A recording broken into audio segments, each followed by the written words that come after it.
Então, vamos lá, queridos. Nós hoje vamos ministrar sobre um assunto de extremo interesse para todos nós, como família, histórico da nossa nação, histórico dos nossos ancestrais. E eu vou começar contando uma história para você. Essa história, ela começou no estado de Rondônia e ela continuou aqui na IFOL. Essa história começa assim: eu fui ministrar em Rondônia um seminário de libertação. E aí, no primeiro dia, final de semana ministrando, no primeiro dia, eu fui abordada por uma pessoa na porta da igreja. E essa pessoa dizia assim para mim: pastora, eu preciso muito falar com a senhora, porque o meu assunto é urgente, mas eu ia subir para dar aula, para ensinar, para fazer a ministração da palavra. E eu não tinha como atender aquela mulher, porque você não tem como dar um atendimento de qualidade. A pessoa fala: pastora, em 1 minuto eu falo com a senhora. Mas se ela tiver um poder de síntese bem grande, ela fala em 1 minuto. Mas você não vai atender uma pessoa em 1 minuto. É um desrespeito com ela.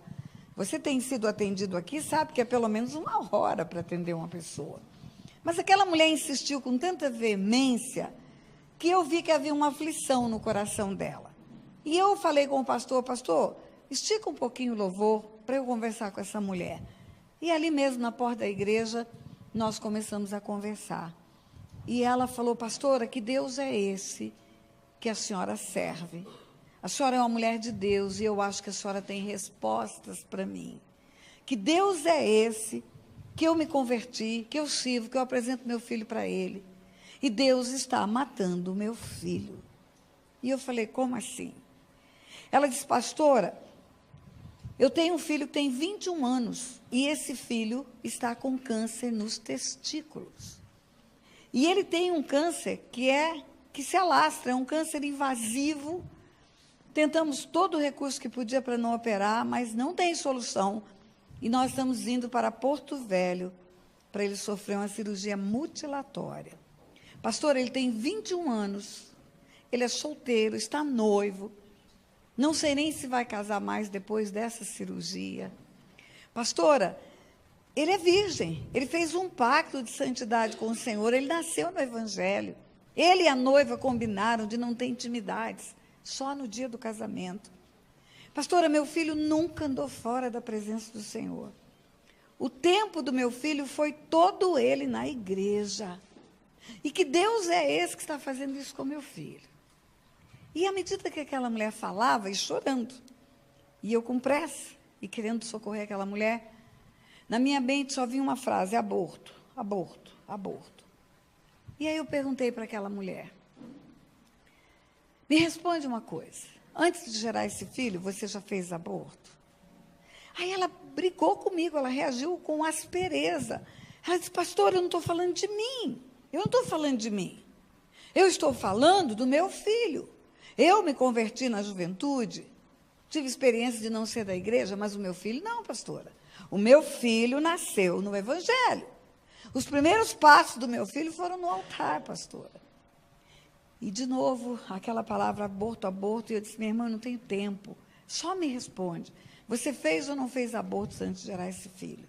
E ela relutou, e eu insisti, ela relutou, e eu disse: então, minha irmã, eu vou voltar para o templo, vou ministrar a palavra, você vai para Porto Velho, eu vou só orar pela vida do seu filho. Quando eu falei assim, como que desistindo dela, ela olhou para mim, me segurou pelo ombro, ela falou: pastora, eu fiz 5 abortos antes de gerar esse filho. E eu rapidamente falei com aquela mulher sobre aborto, falando com ela para tentar levá-la ao arrependimento. Ela falou: eu era jovem, eu não podia usar anticoncepcional porque eu engordava. E aí, pastora, eu engravidava e tomava uma injeçãozinha de Citotec e abortava. E eu fiz isso 5 vezes. E eu expliquei para ela aquilo que talvez você já tenha ouvido aqui, com o Cote, com outros pastores. Ela derramou o sangue de 5 filhos. E ela gerou aquele filho no ventre, onde ela matou 5 filhos. E ali conversamos, ela orou, chorou, fizemos uma oração, E aquela mulher foi para Porto Velho. E no material que eu tenho no YouTube, que não é esse material novo gravado, material antigo que tem aí nas publicações do YouTube, não no canal oficial, eu falo assim, e eu não sei como essa história terminou. Uma das poucas histórias que eu não sabia como havia terminado. Porque quase tudo eu tenho um retorno, um testemunho do que aconteceu. Muito bem, passaram 5 anos. Eu estava aqui na IFOL dando aula. Era uma aula de manhã, eu estava falando sobre heranças espirituais. E, de repente, quase no fim da minha aula, levanta uma mulher que estava sentada ali na porta do banheiro, naquela cadeira que fica ali. Ela levanta e vem e fica aqui do meu lado. E eu olhei para ela, não conheci, não sabia porque ela estava aqui do meu lado. Volta e meia alguém vem dar um aviso, alguém vai dizer quem vai ser atendido, essa história toda que você sabe muito bem. E eu olhei para ela e ela falou, a senhora não está me conhecendo? Eu falei, não, querida. Ela falou, pois eu sou aquela mulher de quem a senhora está falando, lá de Vilhena. E eu vim contar para a senhora o fim da história. Ela falou, pastora, depois que nós oramos, eu viajei, fui para Porto Velho. O câncer que estava desenvolvendo no meu filho, ele crescia muito rapidamente. Quando chegamos em Porto Velho, o médico quis fazer um exame novo, antes da cirurgia, que seria na quarta-feira. Quando ele fez a ultrassonografia, o tumor estava metade do que estava no último exame. E o médico falou, não é possível, esse tumor não diminui, ele pode não ter aparecido por inteiro na imagem. Nós vamos fazer de novo para saber a extensão da cirurgia, até onde a gente vai com a cirurgia. E aí pediu uma ressonância magnética, porque não confiou no ultrassom. Marcou para daí 3 dias. Ela falou, pastora, quando fez a ressonância magnética, o tumor estava murcho, igual uma laranja, que perdeu tudo que tinha dentro. Ela falou, para encurtar a história, pastora, meu filho não operou, o tumor sumiu. Meu filho está casado. A esposa dele está esperando o primeiro filho. E aí olhou para aquele monte de gente que estava sentado aqui, como você, e falou, e vocês confessem os pecados de aborto de vocês também, para que gerações futuras não sofram consequência do que vocês fizeram. E aquela manhã terminou com todo mundo que tinha uma história de aborto querendo falar sobre isso, procurando alguém para confessar o seu pecado. E é sobre isso que eu quero falar com você nessa manhã. Eu quero te dar um versículo bíblico. Esse versículo está em Deuteronômio 22, versículo 8. Deuteronômio 22, versículo 8. Quando edificares uma casa nova, farás um parapeito no eirado, para que não ponhas culpa de sangue na tua casa, se alguém, de algum modo, cair dela. Eu falei ontem para você não ficar procurando se você não encontrou quando eu começo a ler. Escute. Eu vou falar na outra versão que eu gosto mais. Quando edificares uma casa nova, farás no terraço um parapeito, para que nela não ponhas culpa de sangue se alguém de algum modo cair dela. Quando edificares uma casa nova, farás no terraço um parapeito, para que não ponhas culpa de sangue nela, se alguém de algum modo cair dela. O que é isso? É construção civil. Quando você fizer uma casa e tiver um terraço nessa casa, você faz uma proteção, uma grade, um parapeito. Para quê? Para evitar que alguém chegue nesse terraço e, por falta de proteção, caia. E se cair, vai marcar aquele lugar pelo sangue. E aqui está escrito culpa de sangue. Vou repetir o versículo. Quando construís uma casa nova, farás no terraço um parapeito, para que se alguém cair dela, não coloque nela culpa de sangue. Culpa de sangue numa casa, numa construção. Sim, é o que está escrito. É o que está escrito. Eu falo que Deus me fez juíza para entender o mundo espiritual. Há uma diferença, juridicamente, entre o conceito de culpa e de dolo. Culpa e dolo. Os crimes culposos, eles são punidos com penas menores do que os crimes dolosos. Sabe por quê? Porque não tem a intenção de matar. Ele decorre de uma fatalidade. Aqui está falando de uma fatalidade. Você construiu uma casa, você nunca quis que ninguém morresse naquela casa. De repente, foi um filho seu que subiu no terraço, não tinha parapeito, não tinha proteção, e a criança caiu lá de cima, e o sangue foi derramado naquela casa. Aquilo foi uma desgraça na sua vida, você nunca quis isso. Mas aqui está dizendo que a culpa acontece por causa do sangue derramado. Não é porque eu quis ou não quis que alguém morresse. Nos crimes culposos, existe um elemento que não depende da minha vontade, que é a fatalidade, mas existem elementos que dependem e que poderiam ser evitados se eu aplicasse. A imprudência, a negligência e a imperícia resultam em crimes culposos. O crime culposo não resulta da vontade de matar, mas da negligência, da imprudência e da imperícia. Aqui houve uma imprudência e houve uma negligência. Eu fui negligente, eu não fiz algo que eu tinha que fazer para causar proteção, para propiciar proteção naquele lugar. E o que são os crimes dolosos? Intenção de matar. Existe uma figura jurídica que fala, houve o nexo de causalidade. Nexo de causalidade. Os passos foram dados para atingir o resultado. Você obteve os meios para ter o fim. Você planejou, você premeditou, você comprou a arma, você escolheu o lugar, você mandou a mensagem pelo WhatsApp chamando a pessoa para aquele lugar, e você matou com tudo desenhadinho, planejadinho na sua cabeça. Então, vamos lá. Uma casa material, casa física, casa construção. No caso da culpa, eu não quero matar, mas eu não fiz o parapeito.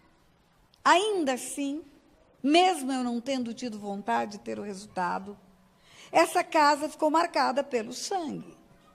Quando Deus fala de família, Ele fala casa. Eu e a minha casa serviremos ao Senhor, não é eu e meu prédio, é eu e a minha família. Crendo no Senhor Jesus, será salvo tu e a tua casa. É tu e a tua família. A casa edificada sobre a rocha não cai. Vem vento, vem chuva, tempestade. Não está falando de construção. Está falando de família. E o homem, quando ele se converte, ele é casa de Deus. O corpo dele é templo do Espírito Santo. O conceito de casa, ficar infestado por espíritos de morte, quando eu não desejo matar, mas ocorre. Transfere isso para a casa família, ou para a casa corpo, quando eu mato porque eu quero matar e eu derramo sangue dentro da casa, que é o meu corpo, pela vontade de matar. Você pode avaliar espiritualmente o que isso significa? Eu derramei sangue inocente dentro do meu ventre, porque eu quis matar uma criança, por motivações diferentes. Ou porque eu não quero aparecer grávida, porque a família vai me achincalhar, ou porque eu quero casar de véu e grinalda, e daí eu não quero aparecer barrigudinha no dia do casamento. Ou porque eu fui doida e eu sou loira e meu marido é loiro, e eu acabei deitando com um homem moreno escuro, e eu engravidei dele, e agora o que eu vou explicar? Então, eu preciso abortar. Seja por qual motivação, seja por qual razão. Quando uma mulher aborta, ela faz pela vontade de fazer. Eu não conheço história de gente que é levada para a clínica de aborto na marra. Vai pressionada por medos, por circunstâncias, mas vai pela vontade de ir. Um dia a Rebeca estava grávida de gêmeos, Esaú e Jacó. E ela fala, Deus, tem uma confusão aqui no meu ventre. Sabe o que Deus responde para Rebeca? Ele não diz para Rebeca, tem 2 meninos aí dentro. Não diz para ela, tem Esaú e Jacó aí dentro. Ele diz para Rebeca, tem 2 nações dentro do seu ventre. 2 nações, 2 nações. Se Rebeca abortasse Jacó, ela teria abortado toda a nação de Israel. Toda. Porque nós não abortamos uma criança. Nós abortamos os filhos, os netos, os bisnetos, os tataranetos, os tatataranetos, os tatatataranetos, os tatatataranetos daquela criança. Junto com ela, nós abortamos a linhagem toda que ela teria. Se Rebeca tivesse abortado Jacó, teria abortado toda a nação de Israel. Meu Deus, quantos médicos, quantos cientistas, quantos homens, quantas mulheres, quantos líderes, quantas pessoas, quantos talentos, quantos valores teriam sido abortados junto com Jacó. Se Rebeca tivesse abortado Jacó, o Messias não teria nascido, porque ele vem da linhagem de Jacó.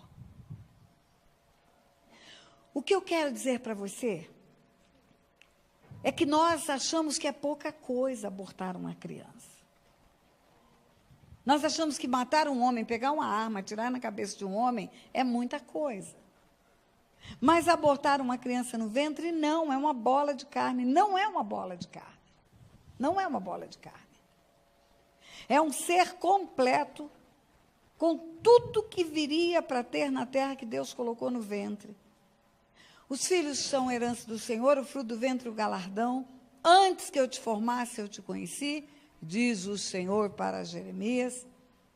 Antes que saísse do ventre da tua mãe, eu te constituí profeta às nações, diz o Senhor para Jeremias. Eu te fiz antes de você ir para o ventre dela, e eu te dei um ministério antes de você sair do ventre dela, em outras palavras. É só para Jeremias? Não. Vai ver a história de Sansão, Juízes capítulo 13. Tinha uma mulher que era estéril, não tinha filhos.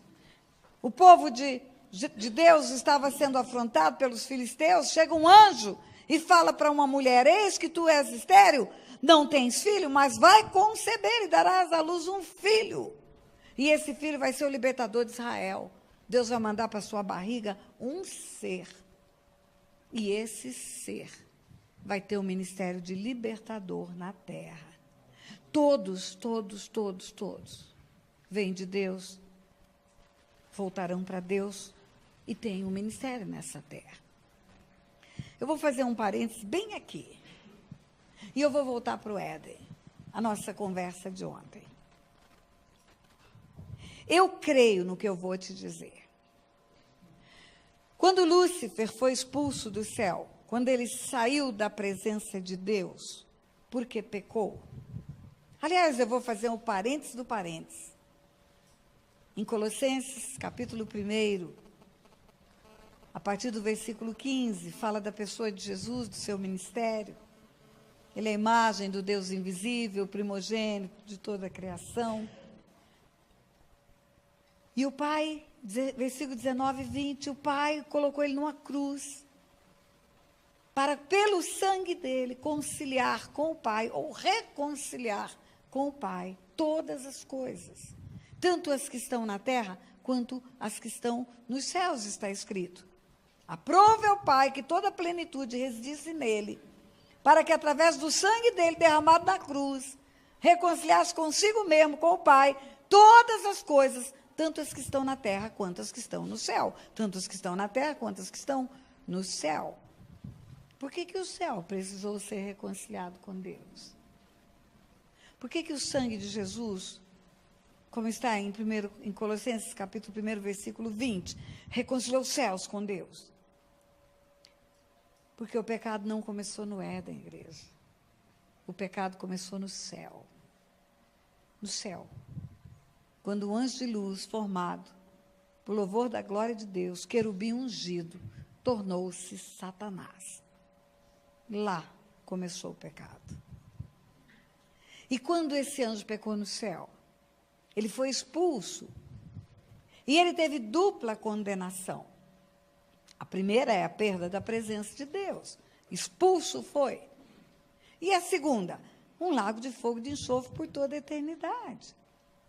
Primeiro, separa-se de Deus. O salário do pecado é a morte é a separação de Deus. Segundo, no final dos tempos, vai ser aprisionado no lago de fogo e de enxofre por toda a eternidade.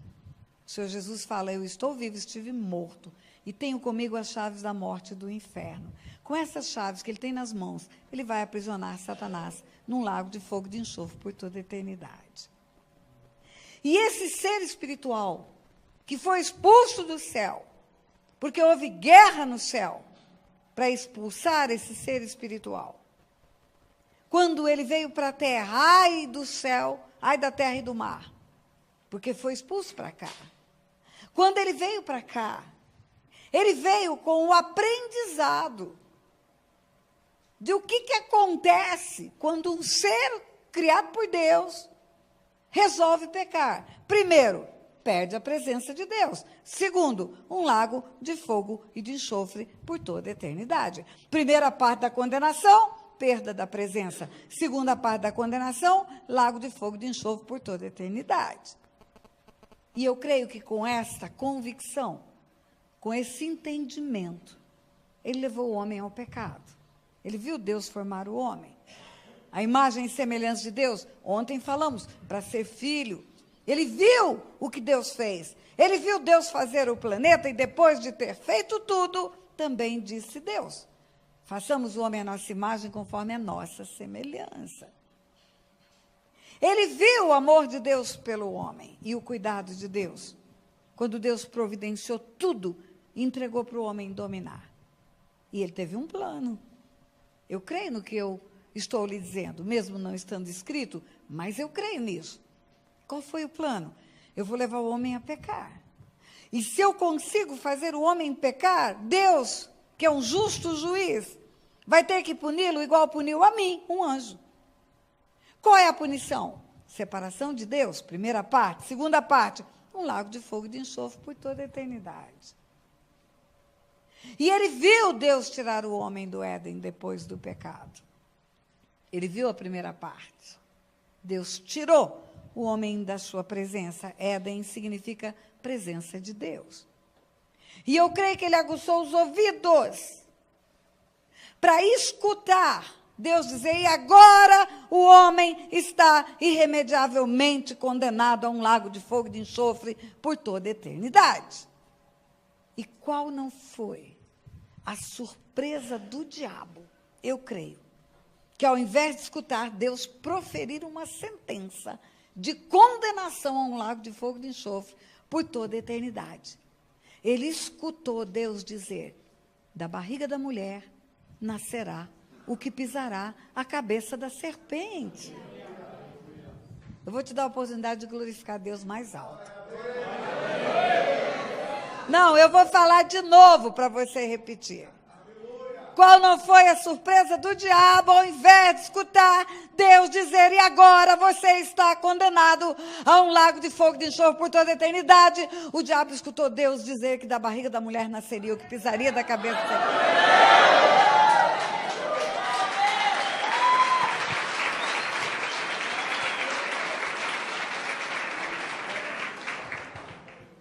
Ele está falando de quem? De quem? Jesus. Ele não está falando só de Jesus. Ele não está falando só de Jesus. Ele tinha dito ao homem, crescei, multiplicai, enchei a terra, dominai-a.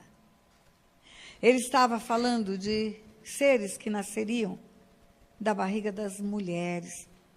O único portal legal que existe para Deus enviar para a terra um espírito é pelo ventre de uma mulher. O único portal legal para um espírito vir para a terra da parte de Deus é pelo ventre de uma mulher. Não é só para Jeremias que ele fala, antes que eu te formasse, eu te conheci, e antes que eu te tirasse do ventre dela. Não é só Davi que fala, o Senhor estava tecendo os meus ossos no ventre da minha mãe, e já sabia todos os meus dias. Ele não estava falando só do ventre de Maria, de onde nasceria o Messias, que venceria o diabo na cruz. Ele estava profetizando filhos e filhas dele, que nasceriam do ventre das mulheres que existem na terra. E que quando se convertessem, quando voltassem para ele, teriam o poder de serem feitos filhos de Deus. E tendo o poder de serem feitos filhos de Deus, poderiam tomar para si aquela palavra de Jesus, que diz, eis aí vos dei autoridade para pisar serpente e escorpião, e sobre todo o poder do inimigo, e nada, absolutamente nada, vos causará dano, porque os filhos de Deus podem pisar a cabeça da serpente. Os filhos de Deus têm autoridade para pisar a cabeça da serpente. Eu não sei se você está entendendo o que Deus está falando nesse lugar. Mas o que eu quero dizer para você é que eu acredito que quando a barriga de Eva começou a crescer, anjo não se casa, não se dá em casamento, não tem anjo e anja, e não tem anjinho. Eles não se multiplicam, eles têm exatamente o número que tinha na criação deles. 1/3 caiu, 2/3 ficou e nunca se multiplicou. Quando a barriga de Eva começou a crescer, que os anjos viram aquele ventre enchendo, eles não entenderam o que tinha ali dentro. E eu creio que à medida que aquela barriga crescia, eles conversavam entre si. Você não sabe, a barriga da mulher está enorme. Só ela que engorda, ele não engorda. O que está acontecendo? E daqui a pouco, no dia do parto, eles chegam em polvorosa e se reúnem. Eu creio nisso e falo, você não acredita. Eles multiplicam, sai um de dentro do outro. Como sai um de dentro do outro? Sai inteirinho. Perna, pé, boca, mão. Quando nasceu a primeira criança na terra, Satanás entendeu o que queria dizer. Da barriga da mulher nascerá aquele que pisará a cabeça da serpente. Satanás entendeu que tinha um plano de Deus para destruí-lo. Satanás soube que era o Messias que vinha. Porque todas as vezes que um demônio encontrava-se com Jesus, um endemoniado gritando entrava e dizia, bem sei quem és, o santo de Deus, vieste atormentar-nos antes do tempo? Eles diziam a palavra tempo. Eles sabiam do plano. Eles não sabiam o tempo e a época.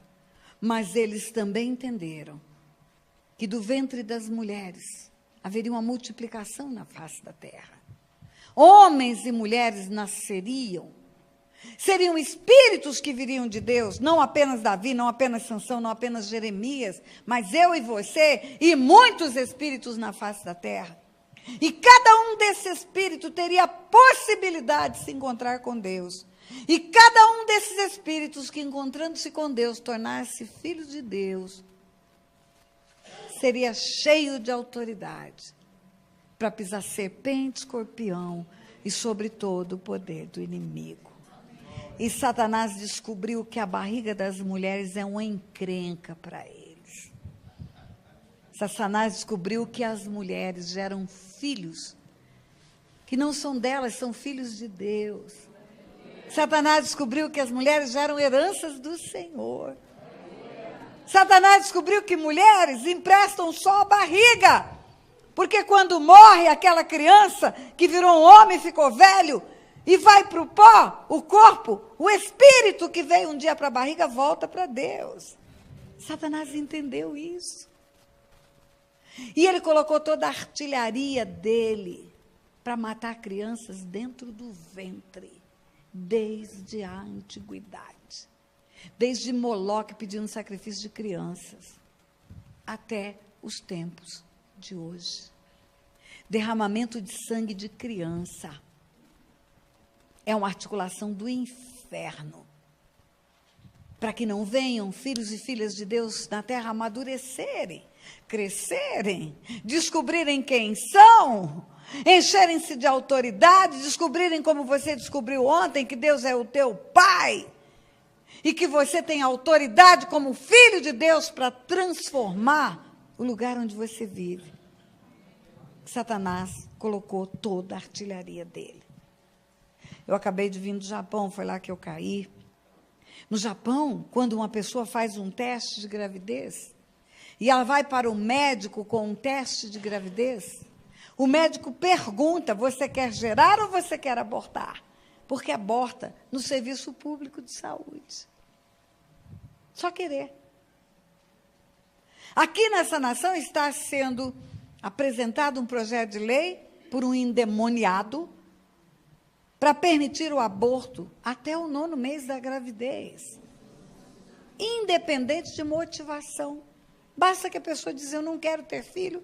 Se tem 1 mês, toma um remédio. Se tem 2 meses, faz uma curetagem. Se tem 4 meses, faz uma mini cesárea. Se tem 9 meses, abre a barriga, faz uma cesárea e mata a criança. Esse é o projeto de lei. É do inferno. Porque cada sangue inocente derramado, uma família inteira é marcada por esse sangue derramado. Gerações são marcadas por esse sangue derramado. Espíritos de morte se levantam para matar, roubar e destruir projetos inteiros de famílias. Quantas famílias eu tenho atendido que não prospera, não caminha, não anda, tem mortes prematuras, tem acidentes frequentes, crianças que vivem doentes. Você vai fazer o mapeamento, você vai chegar num aborto naquela família. Um sangue derramado não de uma criança, de uma linhagem. Um sangue de uma nação derramado. Quantas pessoas que não conseguem realizar projeto nenhum na vida. Vai até um pedaço e dá errado. Vai até outro pedaço e dá errado. Tudo aborta. Sabe por quê? Porque tem histórico de aborto. Ou dela ou da família dela. Quantos históricos familiares de morte na vida sexual? Impotência masculina ou a frigidez feminina. Você vai lá, a raiz está no aborto produzido. Espíritos de morte, eles matam o que eles quiserem. Eles podem matar a pessoa, levando-a para a morte literal, ou eles podem matar a pessoa, tirando todo o ânimo dela, dando-lhe uma depressão profunda, onde ela não quer sair de casa, não quer ver nada, não quer viver nada, não quer experimentar nada. Ou pode trazer morte de tudo que a rodeia. Morre o casamento dela, morre a vida profissional dela, morre o filho.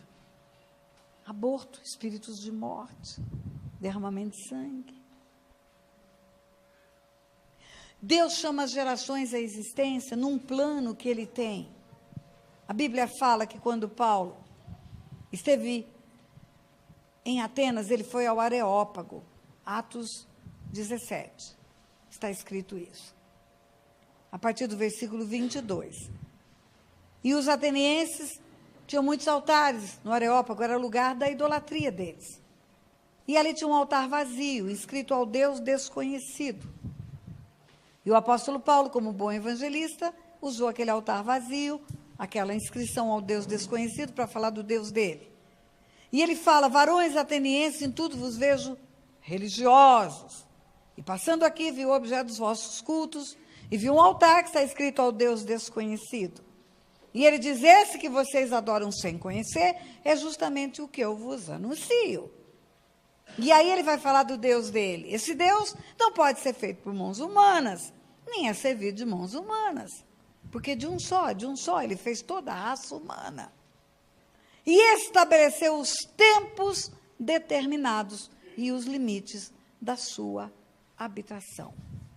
Tempos determinados é quando, é data, é agenda.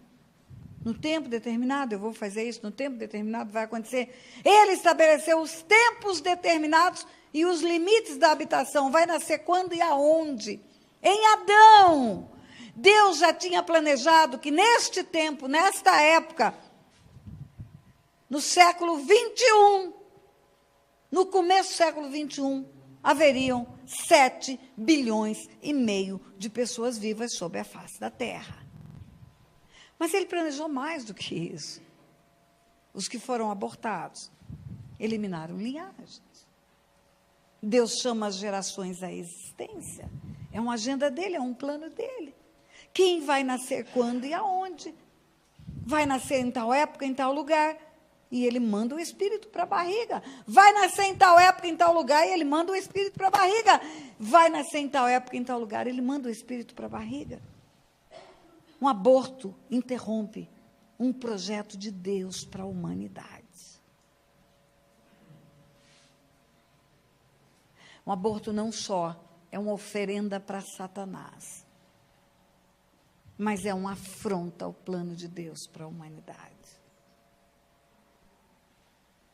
Uma mulher que tem 5 abortos, como aquela mulher.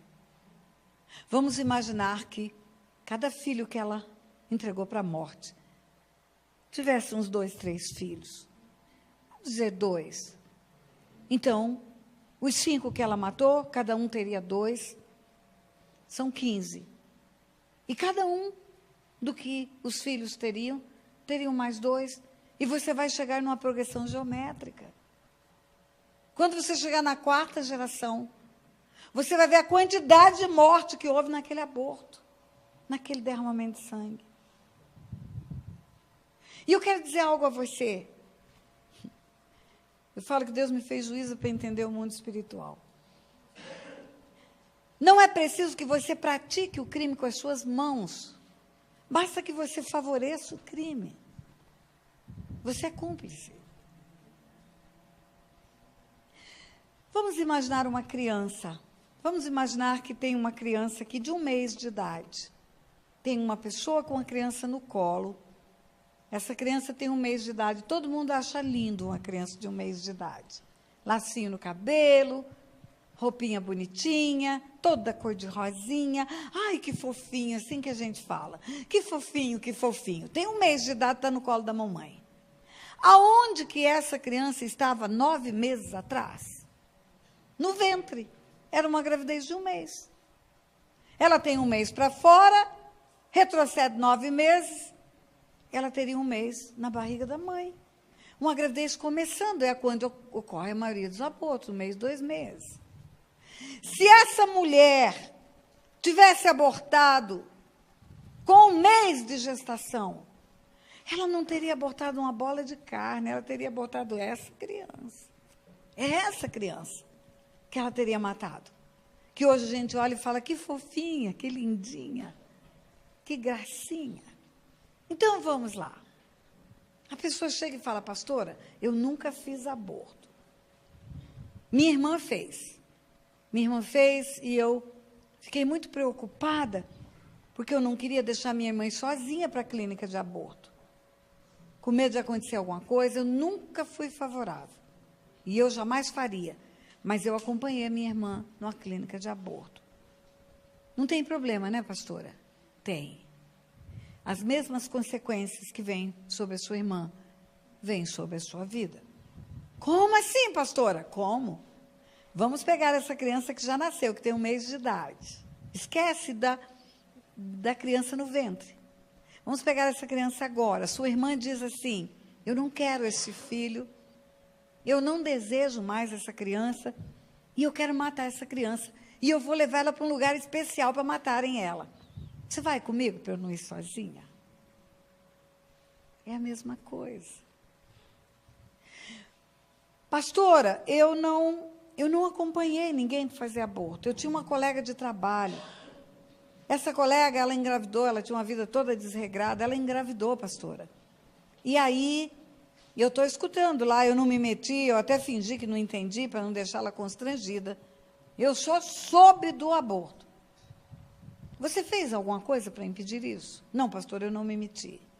Pois então, você tem consequências espirituais também, pela sua omissão.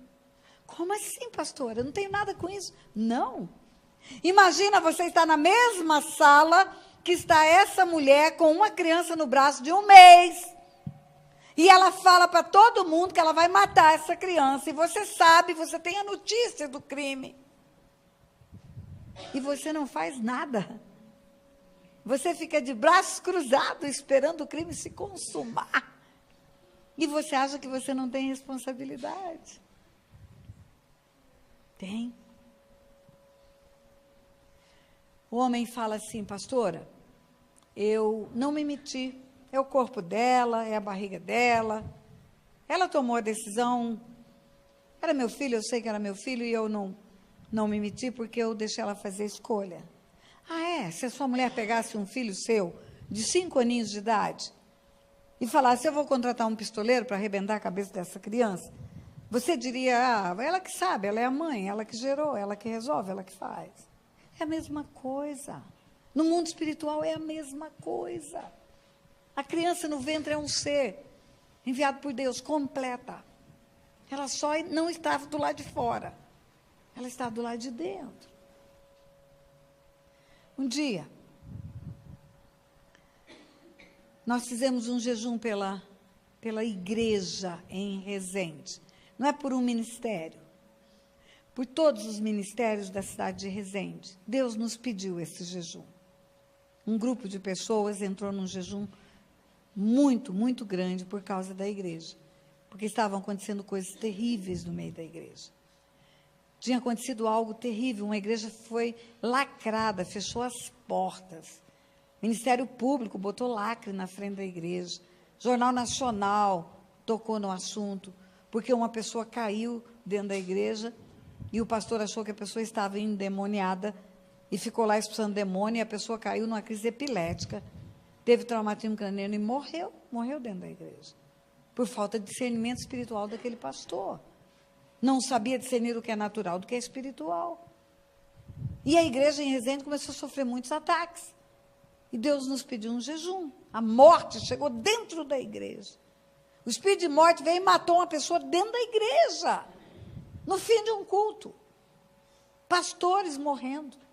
Pastores com câncer.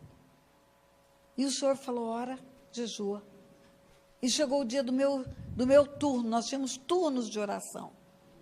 E chegou o dia do meu turno, e nós deixávamos o Espírito nos conduzir, porque nós não sabíamos por que a gente pedia perdão. Nós não sabíamos, eram pecados ocultos da igreja. E o Espírito Santo falou comigo, peça perdão pela morte dos primogênitos. E a minha reação na hora, esse negócio da minha cabeça, isso não é o Espírito Santo de Deus. Porque quem que matou os primogênitos foi Deus. Foi Deus que enviou o espírito destruidor para o Egito para matar os primogênitos. Agora eu vou pedir perdão pelo que Deus fez?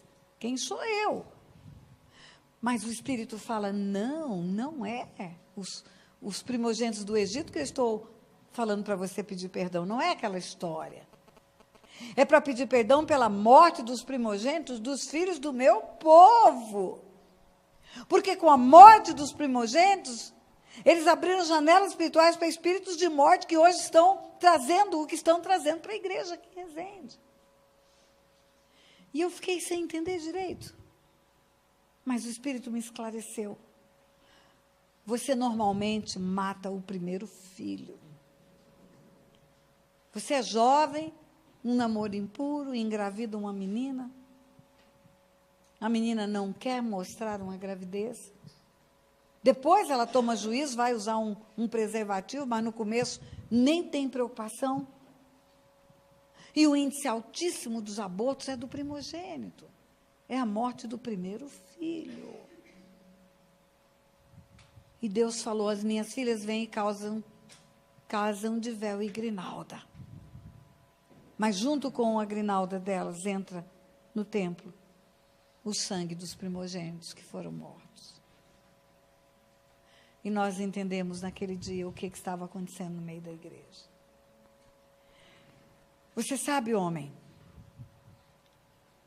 quando Deus fala de primogênito na Bíblia, Ele chama primogênito de primícia da virilidade. No Salmo 78, que fala da saída do povo do Egito, fala do que Deus fez, das pragas que Deus mandou para o Egito, da destruição. Quando chega na morte dos primogênitos, Está escrito assim: o Senhor feriu as primícias da virilidade daquele povo. Primogênito, primícia da virilidade. Outra feita, quando Jacó chama seus 12 filhos para abençoar, na hora da morte, ele sabe que vai morrer, ele pressente a morte. E ele quer abençoar os filhos. Ele fala para Rúben, primeiro filho que ele abençoa, ele fala: Rúben, tu és a primícia da minha virilidade. Então, o primogênito é primícia de virilidade. O que é primícia de virilidade? O primeiro fruto da virilidade. Quando o homem entrega para a morte o primeiro fruto da sua virilidade, quando ele entrega para o aborto o primeiro filho que ele produziu na terra, quando ele entrega na mão de Satanás o sangue do primeiro filho que Deus enviou para ele, ele está entregando a primícia da virilidade dele para a morte. Você sabe qual é a consequência espiritual disso? Além de mortes prematuras, além de acidentes frequentes, além de mortes de projetos, além de morte de ministério, morte da virilidade dele. Muitos homens estão impotentes por causa disso, porque entregou para a morte as primícias da sua virilidade. O aborto não é algo sem importância, como foi tratado por muitos anos no meio do povo de Deus. O aborto, ele abre uma janela espiritual para espíritos de depressão que levam ao suicídio. Deixa eu fazer um parênteses para você. Toda doença, toda, pode ser do corpo, da alma e do espírito, toda. O homem tem corpo, alma e espírito. Apresentei os vossos corpo, alma e espírito íntegros e irrepreensíveis até a vinda do nosso Senhor e Salvador Jesus Cristo. Evangelho de Lucas. Lucas é um médico. No capítulo 13, ele conta a história de uma mulher encurvada, 18 anos, que tinha um demônio na coluna dela. O demônio sai, a coluna endireita. Um ortopedista diria: precisa de uma cirurgia. Um fisioterapeuta diria: precisa de ginástica, exercício. Mas precisava só que o demônio saísse da coluna. Também o médico Lucas, no capítulo 11, conta a história de um menino que era mudo. Mas não era o menino que era mudo, era o demônio que estava no menino que era mudo. E o demônio sai e o menino fala. O demônio não ficava gritando, não ficava estribuchando. O demônio estava nas cordas vocais daquele menino. Então um médico otorrinolaringologista podia dizer: ele precisa de uma cirurgia, ou um fonoaudiólogo diria: precisa de um exercício. Ele não precisava, ele precisava que o demônio saísse. Eram doenças espirituais. Pastora, demônio aloja em coluna e aloja em garganta? Onde mais demônio pode alojar no corpo humano? Em qualquer área do corpo humano. Qualquer área. Qualquer área do corpo humano o demônio pode alojar. Demônio pode alojar no cérebro, na área da libido, do desejo sexual. Por que você acha que um homem de 50 anos tem desejo sexual por um bebê de 3 meses e estupra a criança? Porque no cérebro dele, na área da libido, entrou demônios. A infestação demoníaca no seu cérebro altera a sua impressão do corpo daquela criança. E o que deveria ser um corpinho precisando de proteção, amável, simples, inocente, passa a ser um corpo desejável para ele. Por quê? Porque é demônio na libido dele. Outro dia, eu assistindo um programa de televisão sobre crianças transgêneros. Crianças que nascem em corpo de menino, mas têm tudo de menina no seu pensamento, nos seus gostos, nos seus desejos. E mostrando uma política mundial para aceitar isso como algo que deve ser corrigido, como se Deus errasse, mandasse uma menina no corpo de um menino. E aí, quando entra na adolescência, primeiro na infância já começa a ser tratado como o sexo que ele acha que ele tem e que ele não tem. Depois, na adolescência, começa a dar hormônio, para ele se tornar se é menino, masculinizado, se é menina, feminilizada. Depois, quando se tornar adulto, faz a cirurgia de amputação do órgão sexual, se ele é um menino que quer ser menina, é um homem que quer ser mulher. E eu fiquei assistindo aquele programa. Propositadamente, quando eu vi o anúncio do programa, eu falei, eu quero assistir isso. E aí começou a mostrar aquelas crianças pequenininhas, crianças que nascem escolhendo a bonequinha, quando devia escolher o carrinho. Criança que, nos primeiros momentos, já querem se comportar como um sexo que não é o dela. E eu falei, Deus, o que é isso? Eu estou vendo nessas crianças essa manifestação inadequada do sexo biológico. Como é que pode isso? Elas não foram abusadas sexualmente? Elas são bebês ainda? E o Espírito falou comigo, você não tem ensinado que o demônio pode entrar em qualquer área do corpo humano? O demônio pode entrar no DNA na hora da concepção. Uma criança gerada no leito de promiscuidade, ela pode ter o seu DNA alterado por uma infestação demoníaca. João Batista ficou cheio do Espírito Santo dentro da barriga, sim ou não? Então na barriga existe um contágio espiritual. É possível haver um toque espiritual. E crianças geradas na promiscuidade, na prostituição, elas podem ter uma infecção demoníaca no ventre. Voltando, toda doença pode ser do corpo, da alma e do espírito. A depressão, ela pode ser uma doença do corpo. Falta de hormônio. Você tem uma deficiência hormonal que faz o teu cérebro ficar triste, onde deveria ter bom humor e alegria. Você precisa repor a dopamina, a serotonina. Toma remédio, vai para o médico, toma remédio, melhora.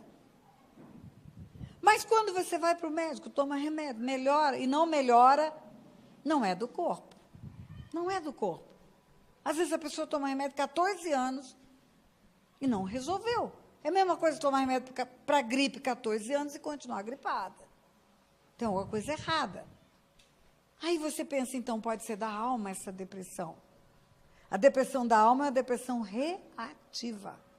É uma reação à dor, uma reação ao sofrimento. Eu perdi um filho, o marido foi embora, o negócio quebrou, a tristeza chegou e eu não consigo superar a tristeza. E eu entro no processo depressivo pela dor, pelo sofrimento. Aí você pergunta para a pessoa, você teve algum problema sério na sua vida? Você perdeu um filho, enterrou um marido? A pessoa fala que eu me lembre. Não.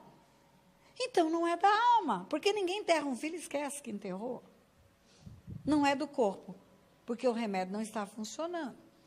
Não é da alma, porque não tem motivo para a tristeza. Sobe o espírito, então é do espírito. E olha, queridos, invariavelmente a resposta é, quando você pergunta, você fez aborto, ou você pagou aborto, ou você concordou com o aborto, ou você financiou o aborto? A resposta é sim. A depressão espiritual, ela tem várias raízes. Mas uma das grandes raízes é o aborto. Porque espíritos de morte se instalam dentro da pessoa, dentro do corpo dela. Podem atacar em qualquer área e podem levar ao suicídio. Podem trazer problema para as crianças que vão nascer. Filhos que têm deformidade física. Muitas histórias dessa resposta está nos abortos. Crianças que vivem doentes, não conseguem ter vida saudável. Ou jovens que morrem cedo. Quantos históricos de morte tem em famílias?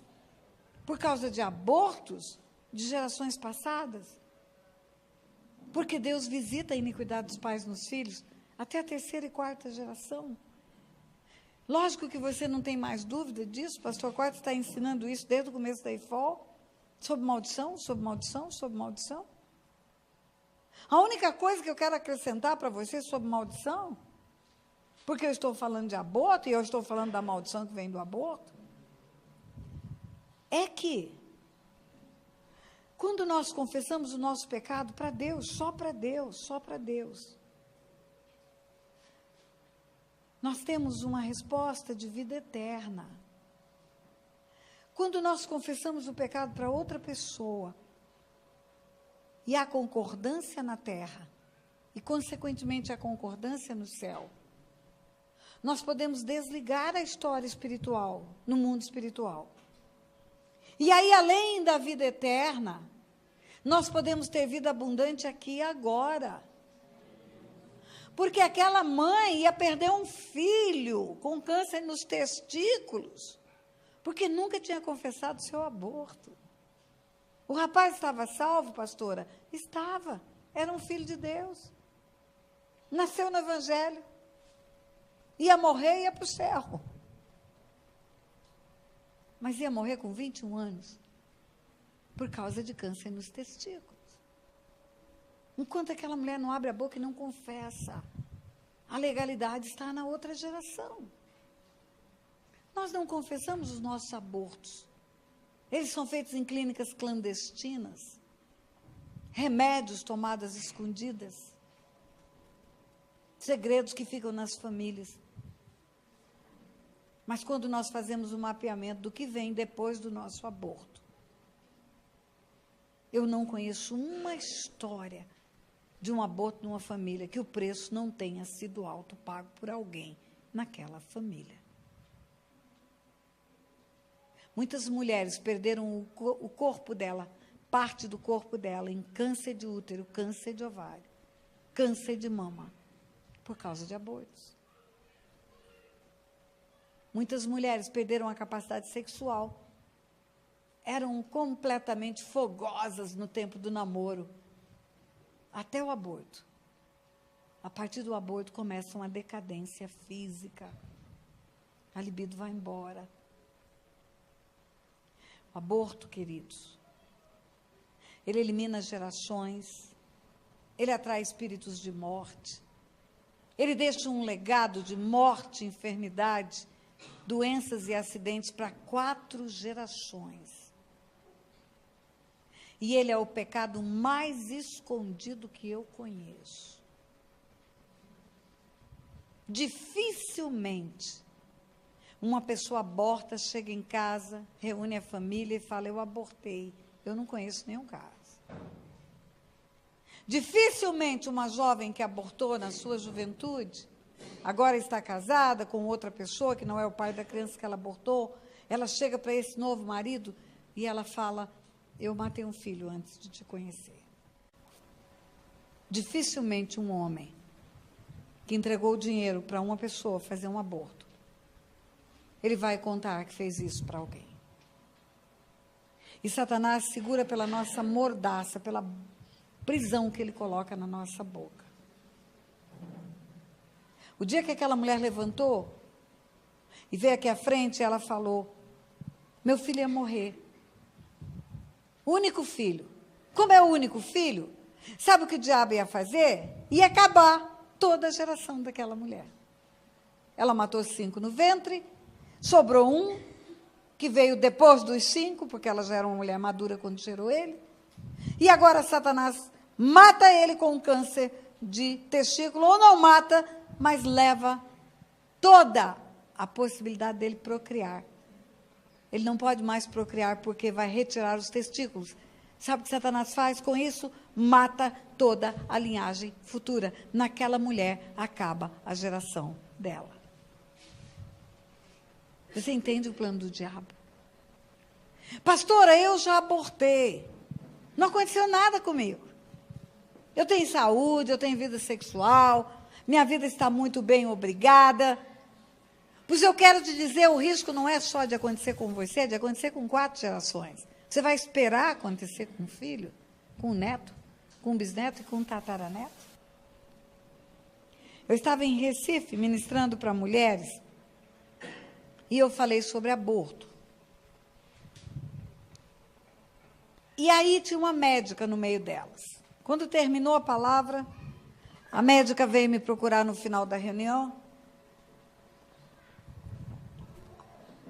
porque eu enfatizei que o sangue derramado fica espiritualmente dentro da gente. E é esse sangue derramado que atrai os espíritos de morte.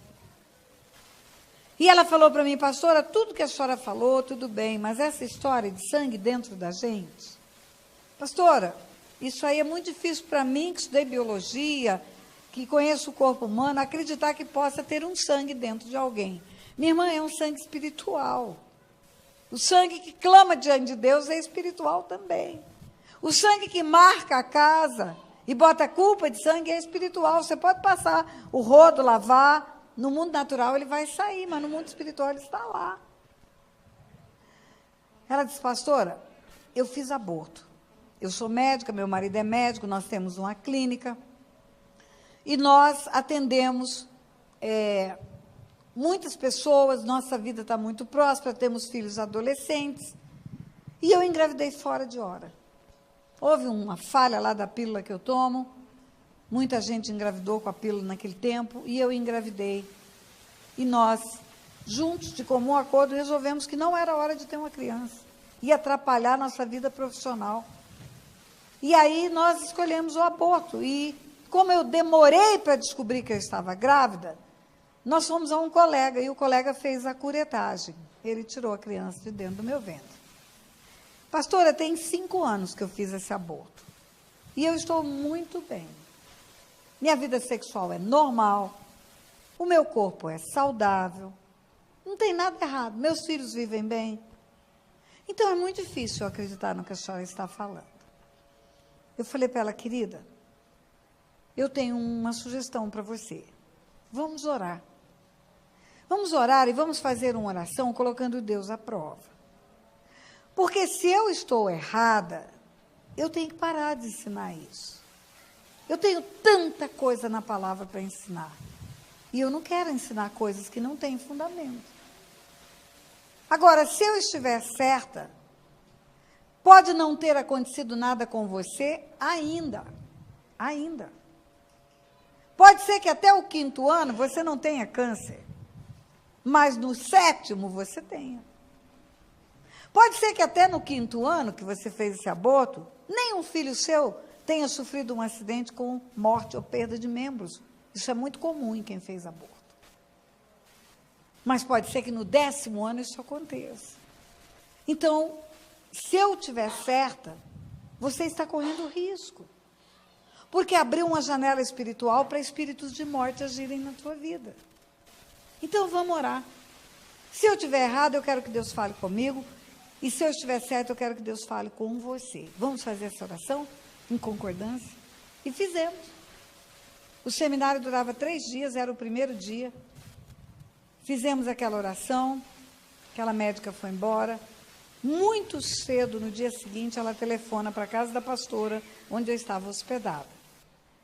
Pastora Tânia, aconteceu algo tremendo e eu quero conversar com a senhora antes da reunião. Ok, pode vir aqui na casa onde eu estou hospedada, vamos juntos para a igreja. E ela chegou lá e ela contou a seguinte história. Ela falou, pastora, cheguei em casa, tomei meu banho, jantei, fui dormir. Não tinha nada, absolutamente nada em mim, tudo normal. Quase amanhecendo o dia, eu tive um sonho. Eu sonhei que eu estava num quarto de hospital, não tinha nada no quarto, tudo branquinho, tudo limpinho, sem móveis, só no canto do quarto tinha um armarinho de remédio, esses armarinhos de hospital. E eu sabia no sonho que atrás daquele armário tinha alguma coisa. E eu fui lá e arrastei o armário, e atrás do armário tinha uma bola de pano, não sei se era pano de prato, se era fralda de pano, mas tinha uma bola de pano assim, de tecido de algodão, toda suja de sangue. E eu desfolhei aquilo, abri aquela bola de sangue de pano, e caiu de dentro daquela bola um coágulo, pastora, de sangue, um pouco menor do que uma bola de ping-pong. Mas um coágulo, uma bola de sangue preto, sangue velho, caiu no chão. Como o chão do sonho era branquinho, na hora que caiu, esparramou aquele sangue no chão todinho. Aí eu acordei, pastora. E quando eu acordei, pastor, eu senti uma cólica, uma contração na minha barriga. Eu fui para o banheiro. Pastor, aquela bola saiu de dentro de mim, dentro do vaso. E eu não tinha enfermidade nenhuma, eu não tinha mioma, eu não tinha inflamação, eu não tinha nada, pastor. Eu creio que era uma bola espiritual que estava dentro de mim, que Deus permitiu se materializar, para que saísse, para que eu visse que o que a senhora estava falando era uma verdade de Deus. Pastor, eu quero orar agora. E eu quero limpar a minha linhagem.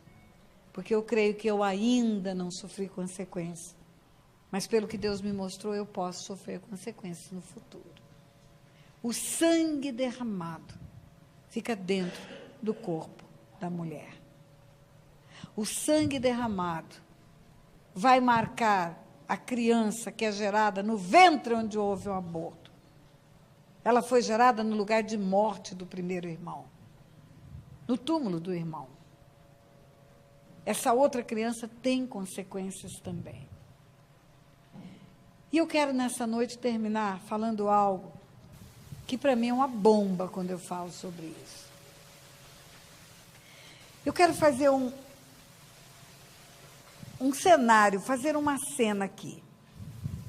Vem aqui uma mulher. Vem cá, uma mulher alta. Vem cá. Vem cá. Fica aqui. Fica aqui. Levanta os braços assim, com a mão para cima. Não, assim, meio torto, sim, os dois braços. Isso. Com a mão assim como quem vai receber chuva. Isso. Eu quero que você imagine o aparelho reprodutivo feminino no corpo todo dessa mulher. Faz de conta que ela é o aparelho reprodutor feminino. Imagine que os pés dela sejam a vulva, a parte externa do aparelho reprodutor. Imagine que as pernas dessa mulher sejam o canal vaginal. Imagine que o tronco dela seja o útero. Imagine que os braços dela sejam as trompas. Levanta um pouquinho mais. Sejam as trompas. E imagine que aqui tem uma bolinha de pendurada e aqui tem outra bolinha que são os ovários. Então, aqui estaria o aparelho reprodutor feminino. A vulva, o canal vaginal, o útero, as trompas e os ovários. O que acontece todo mês com a mulher? Todo mês tem uma ovulação. Um óvulo amadurece. É diferente do homem. O homem produz espermatozoides. A mulher não. A mulher nasce com tantos óvulos quanto ela vai menstruar na vida dela. Quanto elas vai ter. Um mês é desse lado, um mês é desse lado. Um mês é o ovário direito, outro mês é o ovário esquerdo. O que acontece quando ocorre a gestação? Vamos imaginar que não aconteceu ainda a gestação. Esse ovário começa a produzir o seu ambiente para liberar o óvulo. O óvulo cai aqui nas trompas. Aqui tem cílios, os dedos são como os cílios que ficam empurrando. Eles ficam empurrando esse óvulo para cá. Quando esse óvulo é liberado, o útero dessa mulher começa a ser preparado para uma gravidez.